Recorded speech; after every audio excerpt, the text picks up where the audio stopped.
ya wes, ini aja kamu. Ya, ya, ya, ya, wes, oke, oke.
Dad, dipelanin loh Dad, dipelanin.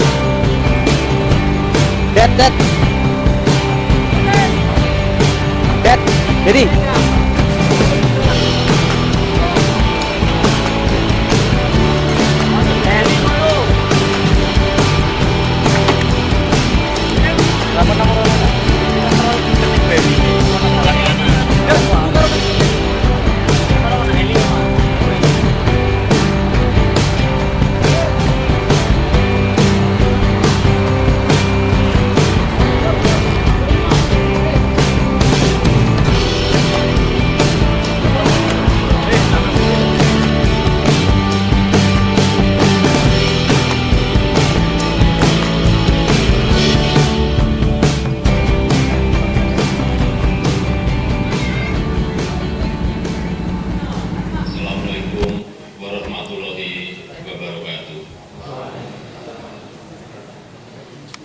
Bismillahirrahmanirrahim.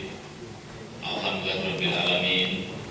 Shalatu wassalamu ala asrofil anbiya'i wal mursalin sayyidina wa habibina wa syafi'ina wa maulana Muhammadin wa ala alihi wa sahbihi. Tanpa sumber daya manusia yang berakhlak baik, akanlah sangat sulit kita berkompetisi dengan negara-negara yang lain. Nilai-nilai tadi yang disampaikan oleh Bapak Kiai Hasan Abdullah Sahal, saya kira betul. Yang kita wariskan, bukan yang kita wariskan, saya ganti lagi. Yang kita estafetkan mestinya adalah sebuah nilai-nilai, bukan sebuah barang, bukan sebuah kekayaan, tetapi nilai-nilai itulah yang sangat penting untuk kita estafetkan kepada generasi sekarang, generasi yang akan datang. Itu nilai, saya meyakini itu bukan nilai-nilai keindonesiaan kita, bukan nilai-nilai kesopanan kita, bukan nilai-nilai budi pekerti kita. Ada sebuah nilai-nilai yang sekarang ini kita tidak sadar mulai masuk menginfiltrasi kita, Dan itulah nanti yang akan menghilangkan karakter, akan menghilangkan identitas, akan menghilangkan jati diri kita sebagai bangsa Indonesia. Saya sudah menyampaikan kepada Menteri Pendidikan dan Kebudayaan Mendikbud agar persentase pendidikan terutama di SD dan di SMP diberikan persentase yang lebih tinggi. Malaysia boleh berusaha di Indonesia, berusaha apapun di Indonesia. Orang Indonesia juga bisa berusaha di Brunei, bisa berusaha di Thailand, orang Thailand juga bisa ke sini. Sudah dibuka, hanya belum terlihat sekarang ini karena memang baru setengah tahun lebih. Arus barang, arus uang, mobilitas barang, mobilitas orang belum kelihatan. Tetapi jangan kaget bahwa sedikit demi sedikit itu akan, pergerakan itu akan ada dan akan terus ada. Sama seperti di EU, di Uni Eropa dulu juga seperti itu. Saat dibuka mereka bersatu dalam Uni Eropa juga sama.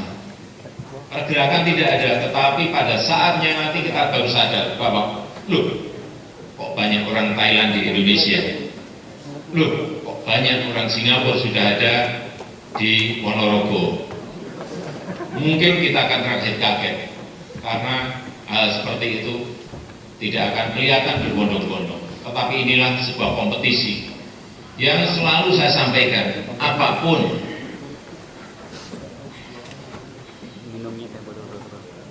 kalau kita bertemu dengan kepala negara di ASEAN, selalu ada yang namanya ASEAN Way, bergandeng-gandeng seperti ini, gandeng dengan kepala negara yang lain.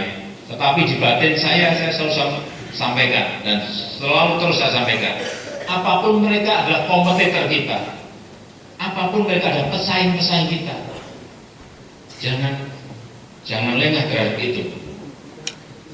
Begitu kita lengah, daya saing kita habis. Inilah sebuah keterbukaan yang tidak bisa kita tolak lagi.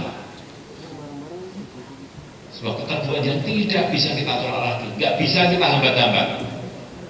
Karena kita menghambat berarti kita menutup diri. Begitu kita menutup diri berarti kita diblok negara-negara yang lain. Kita tidak bisa berjualan ke sana, kita tidak bisa ekspor ke sana, dan akhirnya akan menjadi negara tertutup. Tetapi konsekuensi dari keterbukaan adalah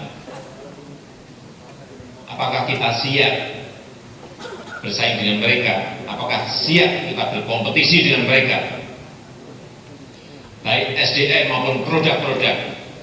Saya sampaikan, kita harus siap, tidak ada pilihan yang lain. Kalau belum siap, kita harus menyiapkan diri. Ada beberapa sektor yang kita harus menyiapkan diri, ada beberapa sektor yang kita harus berbenah. Inilah yang terus saya sampaikan. Dan tidak mungkin kita bergerak monoton, bergerak rutinitas, tidak memiliki keberanian terobosan, tidak berani menelan pil pahitnya dulu, baru menelan nanti manisnya ke depan. Kita harus berani melakukan itu. Kita harus berani menjalani itu.